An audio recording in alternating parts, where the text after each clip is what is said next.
Hi, I'm Emma. I'm a 28-year-old accountant living in Portland, and I thought I had my life figured out. I had a decent job, a reliable car, and what I believed was a loving family who supported each other through thick and thin. But that Thanksgiving night, sitting at my own birthday dinner table, everything I thought I knew about my family shattered into a million pieces when my father looked me straight in the eyes and said, "You're nothing but a burden." The words hit me like a physical blow. Around the table sat my parents, my older brother Mark, his wife Jessica, and their two kids. The birthday cake I'd bought for myself sat untouched in the center, its 28 candles still waiting to be lit. The silence that followed my father's declaration was deafening. Nobody spoke up. Nobody defended me. They just sat there, some looking down at their plates, others nodding in agreement. Have you ever been called a burden by the people who are supposed to love you unconditionally? Have you ever felt that crushing weight of realizing that your own family sees you as a problem to be solved rather than a person to be cherished? I want you to think about that feeling as I tell you what happened next, because what I discovered about my family that night would change everything. The whole evening had started normally enough. I'd arrived at my childhood home around 6, carrying grocery bags filled with ingredients for dinner. It was tradition. Whenever we had family gatherings, I was the one who handled the shopping and most of the cooking. Mom would always say she was too tired, and Mark was always too busy with his kids. So there I was, as usual, preparing a meal for people who apparently saw me as nothing more than an inconvenience. As I unpacked the groceries, I noticed Dad pacing around the living room, his phone pressed to his ear. He was talking in hushed, urgent tones to someone about money. This wasn't unusual. Dad had been stressed about finances for the past few years, ever since his small construction business started struggling. What I didn't realize at the time was that this phone call was about to become the catalyst for the most humiliating moment of my life. During dinner, the conversation was stilted and awkward. Mark talked about his promotion at the marketing firm, Jessica shared updates about the kids' school activities, and Mom complained about her arthritis. I tried to contribute, sharing some funny stories from my accounting office, but I could feel this underlying tension in the room. It was like everyone was waiting for something to happen, like they all knew something I didn't. Then, just as I was about to suggest we light the birthday candles, Dad cleared his throat and stood up.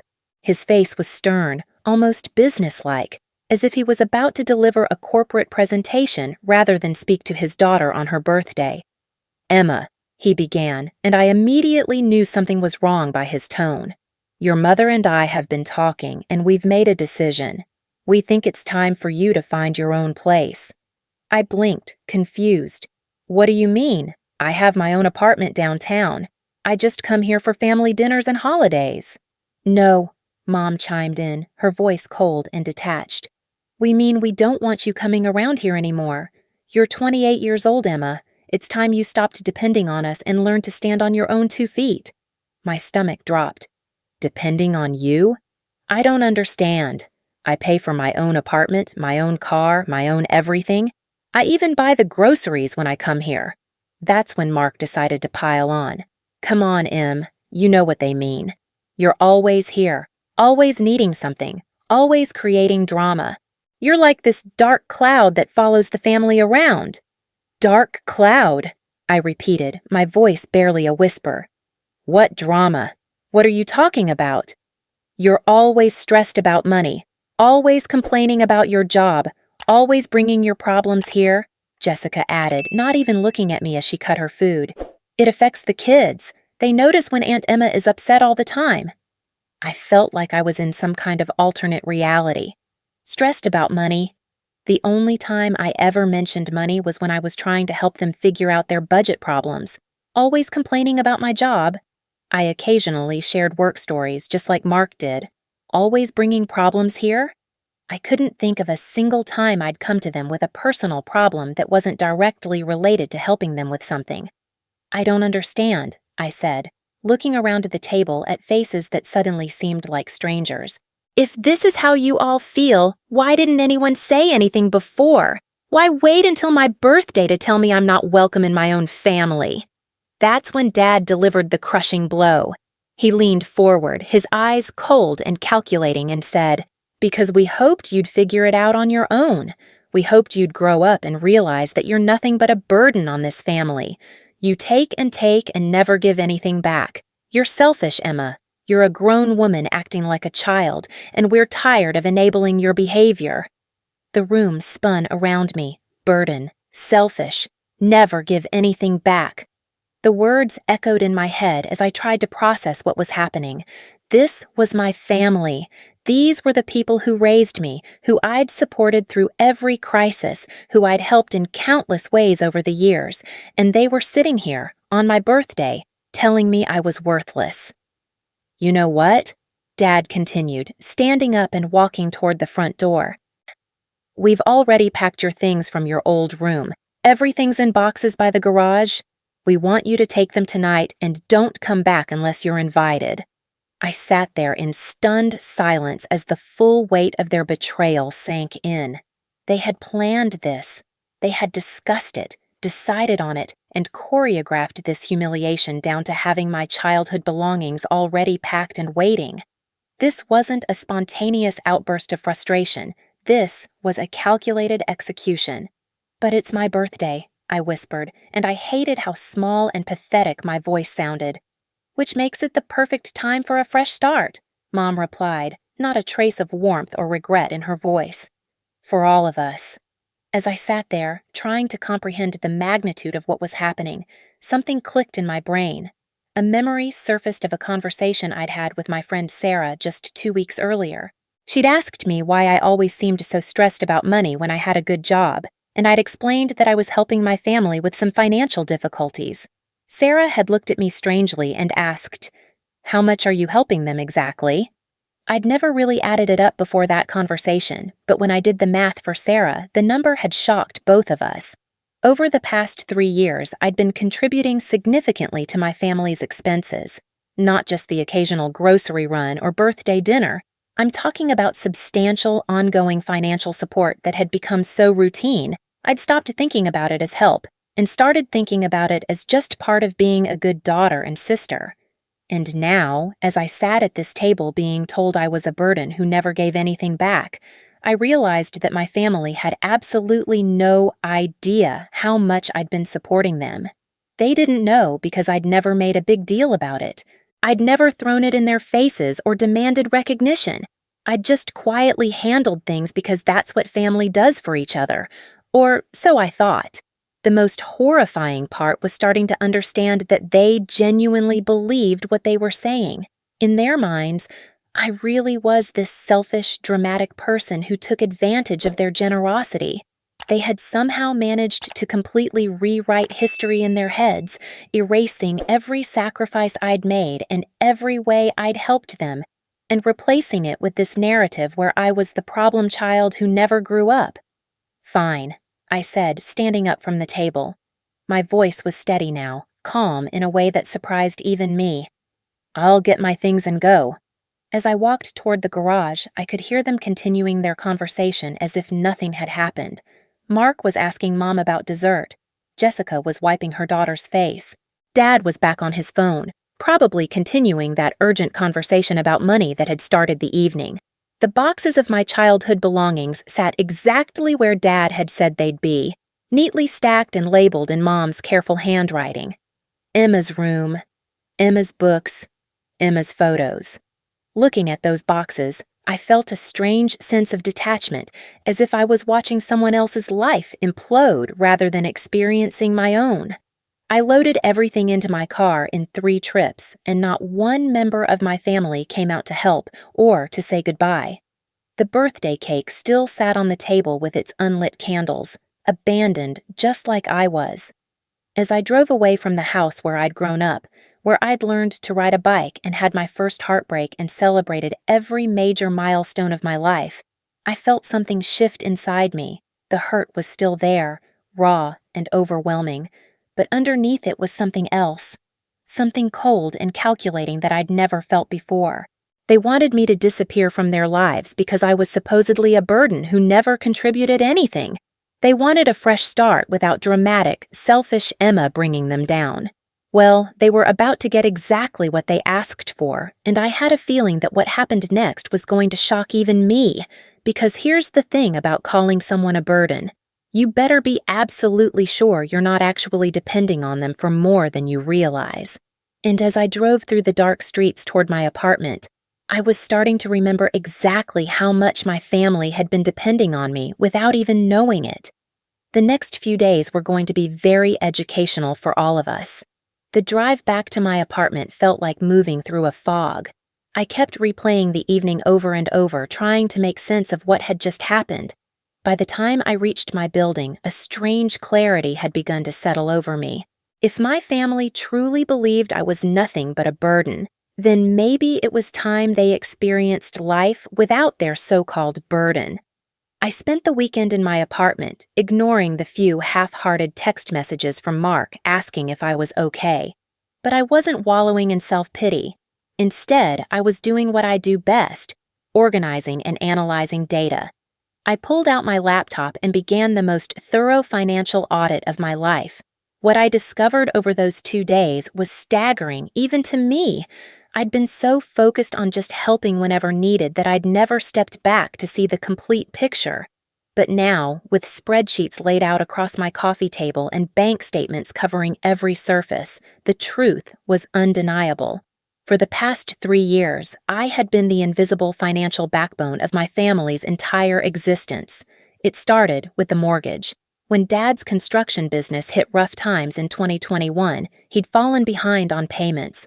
Rather than face foreclosure, I'd quietly refinanced their house, putting it under my name and credit to secure better terms. The monthly payment of $2,147 had been automatically deducting from my account ever since. They never asked how the refinancing had worked out so favorably. They just celebrated that they got to keep their house. Then there were the credit cards. Over the years, my parents had maxed out their personal cards and destroyed their credit scores. So when they needed to buy a new refrigerator, repair the roof, or handle Mark's wedding expenses, they'd asked to be added as authorized users on my cards. What started as temporary help had become permanent dependency. My 3 credit cards carried a combined balance of $31,000, and I could trace every charge back to family expenses that weren't mine. The car situation was even more ridiculous. Mark's BMW lease was in my name because his credit couldn't qualify for the payments. Dad's work truck had been financed through my credit union account. Even Mom's little Honda was on my insurance policy because it saved them $200 a month. I was financially responsible for vehicles I didn't even drive. But it went deeper than the big expenses. My bank statements told a story of constant small transfers that had become so routine I'd stopped noticing them. $50 here for groceries, $100 there for utilities, $200 for Jessica's dental work, $300 when Mark needed new tires. It was death by 1,000 cuts, and I'd been bleeding money for years without keeping track. The most shocking discovery came when I logged into my online banking and saw the automatic payment schedule. Every month, like clockwork, my account was debited for mortgage payment, $2,847 Mark's car lease, $486 Dad's truck payment, $678 family cell phone plan, $280 home insurance, $156 life insurance policies, $89 Netflix, Hulu, Amazon Prime, $47 internet and cable, $159. I sat back in my chair, staring at the numbers. Over $4,700 a month was flowing out of my accounts to support the very people who had just called me a selfish burden. In 3 years, I had quietly transferred over $170,000 of my own money to keep their lifestyle afloat, and they had no idea. The most damning evidence came when I found the email chains from the family group chat that I'd somehow been removed from 6 months ago. Mark had screenshots on his phone, and I'd seen them when he was showing me something else entirely. The messages were about budgeting and money stress, with my parents and brother discussing how tight things were financially. Not once did anyone mention the fact that their mortgage, cars, and utilities were being paid by someone else. They had genuinely forgotten that I was supporting them, or maybe they'd just become so accustomed to my help that it had become invisible to them. Either way, they'd convinced themselves that they were self-sufficient while living almost entirely on my dime. I called my friend Sarah Sunday evening and walked her through everything I'd discovered. Emma, she said, her voice filled with disbelief. You realize you're basically funding their entire lives, right? Like, without you, they'd lose their house, their cars, everything? I know, I replied, feeling oddly calm about it. The question is, what do I do with that information? Well, Sarah said slowly, you could start by stopping. You could cut off all the payments and see how long it takes them to figure out where their money was really coming from. The idea was tempting, but I needed to be smart about this. I wasn't interested in revenge for the sake of cruelty. I wanted justice. I wanted them to understand exactly what they'd lost when they decided I was worthless. Monday morning, I took a personal day from work and made some calls. First, I contacted my bank to discuss my options for the various accounts and loans. Then I called a financial advisor who specialized in family money issues. Finally, I scheduled a consultation with a lawyer to understand my legal rights and obligations. The lawyer, a sharp woman named Patricia Chen, reviewed my documentation with professional interest. This is quite a situation, she said, spreading my papers across her desk. The good news is that since everything is in your name, you have complete legal control. The challenging part is that some of these obligations, like the mortgage, would impact your credit if you simply stopped paying. I don't want to destroy my own financial future, I explained. I just want them to understand what they've done. Patricia nodded thoughtfully. What if we created a controlled situation? You could temporarily freeze the credit cards, suspend the automatic payments, and require them to take over their own obligations within a reasonable time frame. It would create immediate consequences while giving them a path to resolution.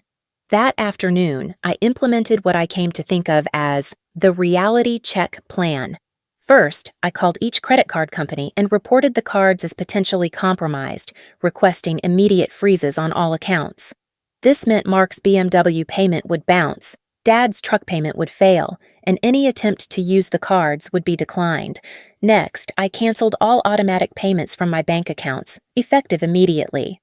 The mortgage, insurance, utilities, and subscription services would all need to be paid manually going forward, and I wouldn't be the one paying them. I also removed myself from their cell phone plan and transferred their lines to a basic plan under Dad's name. They'd still have service, but the bill would go directly to them. Finally, I changed the contact information on all the accounts to their phone numbers and addresses instead of mine. When the bills came due and payments failed, they'd be the ones getting the calls and notices, not me. The beauty of the plan was that I wasn't destroying anything irreversibly. If they wanted to take over their own financial responsibilities like adults, they could. All they had to do was contact the companies, set up their own payment methods, and handle their obligations themselves. The only thing I was removing was my silent, unacknowledged subsidy of their lifestyle. Tuesday evening, my phone started ringing. It began with Mark calling around dinner time. Hey, Em, something weird is happening with my car payment.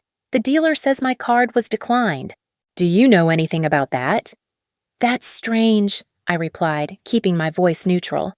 Have you checked with your bank? It's your card, Em, remember? We set it up through your account because of the credit thing. Oh, right. You know, Mark, I've been reviewing my finances lately, and I think it's time for everyone to handle their own payments. You're 32 years old with a good job. I'm sure you can manage a car payment. There was a long pause. What do you mean? Are you having money problems? Because if you are, you should have said something instead of just cutting off my car payment without warning. I almost laughed at the irony. I'm not having money problems, Mark. I'm just setting some boundaries. You'll need to set up your own financing for the BMW. But Emma, my credit isn't good enough for the lease payments. You know that. This could really screw up my transportation to work. Then maybe you should have thought about that before you helped convince the family I was a burden who never contributes anything. The line went quiet. Look, about the other night. Dad was stressed about money and we all said things we didn't mean. You know we don't really think you're a burden. Actually, Mark, I think you do. And now you get to prove how little you actually need me. I hung up and turned off my phone. Wednesday brought a voicemail from Dad. Emma, I don't know what's going on, but the mortgage payment didn't go through and the bank is saying there's a problem with the account. Call me back immediately. Thursday, Mom left 3 increasingly frantic messages about the electricity bill and how the power company was threatening disconnection. By Friday, I had 17 missed calls and 12 text messages ranging from confused to angry to desperate. But I wasn't ready to talk to them yet. Instead, I spent the weekend documenting everything. I printed out 3 years' worth of bank statements, highlighting every payment I'd made on their behalf. I created a detailed spreadsheet showing the exact amount I'd contributed to their household over time. I gathered screenshots of every text message where they'd asked for money and every email confirming payments I'd made. The evidence was overwhelming. Any objective observer would see immediately that I had been supporting this family financially for years, while they'd somehow convinced themselves that I was the one taking advantage of them. Saturday afternoon, my doorbell rang. I looked through the peephole and saw my entire family standing on my doorstep. Dad looked exhausted. Mom was clutching her purse like a lifeline, and Mark appeared simultaneously angry and panicked. I opened the door but didn't invite them in. "We need to talk," Dad said, his voice lacking the authoritative tone he'd used on my birthday. "Do we?" I replied calmly. "Because the last time we talked, you made it very clear that I wasn't welcome in the family anymore." "Emma, please," Mom said, and for the first time in days, I heard genuine emotion in her voice. "We don't understand what's happening. Everything is falling apart." "What's falling apart?" I asked innocently. "The mortgage, the car payments, the utilities. Everything's being shut off or repossessed," Mark said, his voice rising. "And somehow it's all connected to your accounts. How is that possible if you're such a burden on us?" I smiled then, a cold, satisfied smile that felt foreign on my face. "That's a very good question, Mark. How do you think that's possible?" "We don't know," Dad exploded. "That's why we're here. You've done something to our accounts and we need you to fix it." "I haven't done anything to your accounts," I said evenly. "I've simply stopped paying your bills. Bills that apparently you didn't even realize I was paying." The silence that followed was profound. I watched as understanding began to dawn on their faces, the pieces of the puzzle slowly clicking into place. "The mortgage," Mom whispered, "has been paid from my account for 3 years, I confirmed. The car payments, both cars, also my credit, my accounts, my responsibility.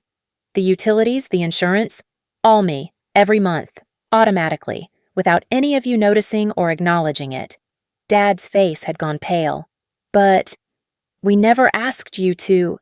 "You never asked me not to either, and when I helped each time, you were grateful, until somehow you forgot that I was helping at all and decided I was a parasite instead." Mark was staring at me like he'd never seen me before. "Emma, if this is true, why didn't you ever say anything? Why didn't you tell us how much you were spending?" "Because I thought that's what family did," I replied. "I thought we supported each other without keeping score. I thought my contributions mattered even if nobody was tracking them. But apparently, I was wrong." "So what happens now?" Dad asked, and I could hear the fear in his voice. I stepped back into my apartment and began to close the door. "Now, you get exactly what you wanted. A fresh start without me. You get to find out what your lives look like when you're not depending on the burden you kicked out." "Emma, wait!" Mom called out as I was closing the door. "How long do we have before everything gets shut off?" I paused, considering the question. "That depends. How quickly can you learn to pay your own bills?" And with that, I closed the door on my family for the second time in a week. But this time, I was the one in control. Over the next few days, the calls and messages continued, but the tone had changed completely. The anger was gone, replaced by panic and desperation. They were finally beginning to understand the true scope of what they'd lost when they decided I was worthless. But understanding and accepting responsibility are 2 different things, and I was far from finished teaching them the difference.